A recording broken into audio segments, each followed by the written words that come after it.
Geeks and Gamers, Matt Lemke here with True Gamer Goggles, gamer-goggles.com, and today we're going to take a look at the Butcher's Guild Starter set for Guild Ball. This is a box breaking. Unlike many of my box breakings, I've actually seen the contents of this box.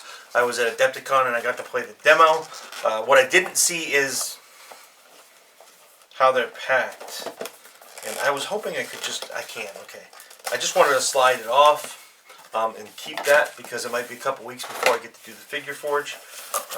Inside we have popcorn, which I'm going to gently put back and just grab the three models and the ball and the one extra base. And set that aside for now. I keep those boxes. So we have, well, let's look at the cards. Okay, like I said, I played the demo. It was about, I don't know, 10 or 15 minutes long. So I might not be able to remember all this stuff. I probably can't, which, I don't know if I'm going to be able to do a playthrough now before Origins, because I do not believe I have a rule book. Silly me. So, if you take a look at the card, okay, the game is, you know, if you watch the interview that I did with the guys from Guild Ball, the game is heavily War Machine influenced. You can kind of see that from the card, and it's pretty, you know, some of this stuff is pretty simple. You have move, I don't remember what TAC is, but kick obviously is like how far you can kick the ball. Your defense, your armor, and your, I don't remember what that is. But then you have the different options for this is like their damage chart. And as you can see, it varies from card to card. And you get to pick how you do these things.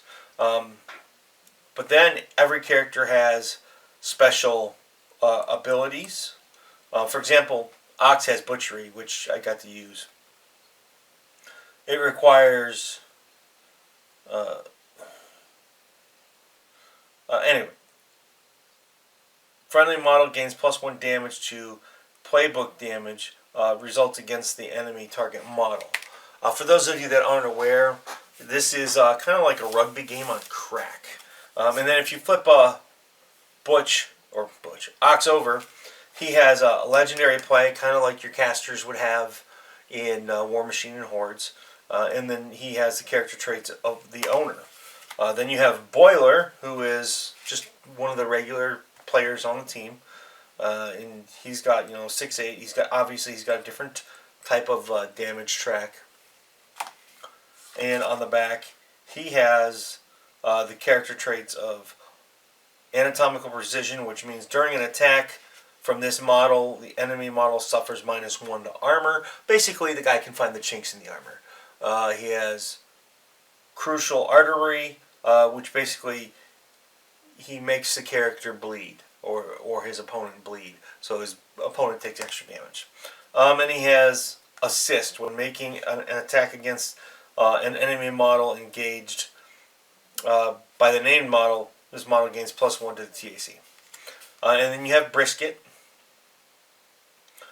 She is a super shot and she has dirty knives. And on the back you have she has unpredictable movement once per turn. When an enemy model ends an advance in this model's melee zone, this model may immediately make a 2-inch dodge. Oh yeah, that's right. That's what those are. Those are dodges, and they actually add quite a bit of tactics to the game.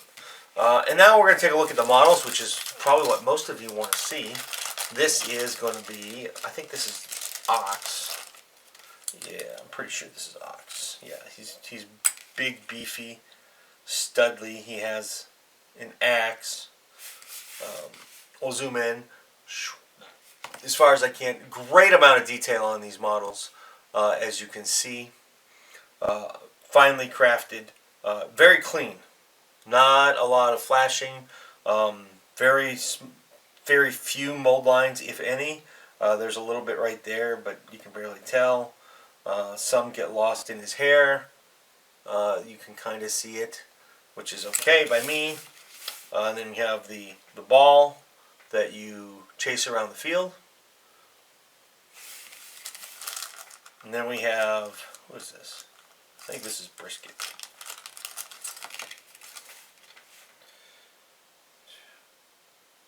Oh, no, this is boiler. Kind of like has a steampunk punky look. He has a few pieces to put on him. A little bit of posability. Anyway, we can come back to that later. For those of you that aren't aware, and maybe you're going to Origins, this is one of the miniature, or one of the games that is up for Game of the Year. I think that might be just in the miniatures category. Another game that is up for Game of the Year, I believe, is Frostgrave. Both of which were games that were featured, well, not featured, but they were both at Adepticon, and they both had a large following. The Guild Ball booth was pretty much packed all day long, and they had a good-sized booth. This is, of course, brisket. Again, only a couple of little mold lines, very clean model. Feels like there's a little bit of mold release on the model, so you might want to make sure you wash these before you prime them. Here we go again. This is the complete contents of the Butcher starter for Guild Ball. I did say Butcher, right? Yeah, Butcher's Guild. And all the bases for the models, along with the cards. Thanks for watching. This is Matt Lemke with Through Gamer Goggles and another box breaking. Have a good day.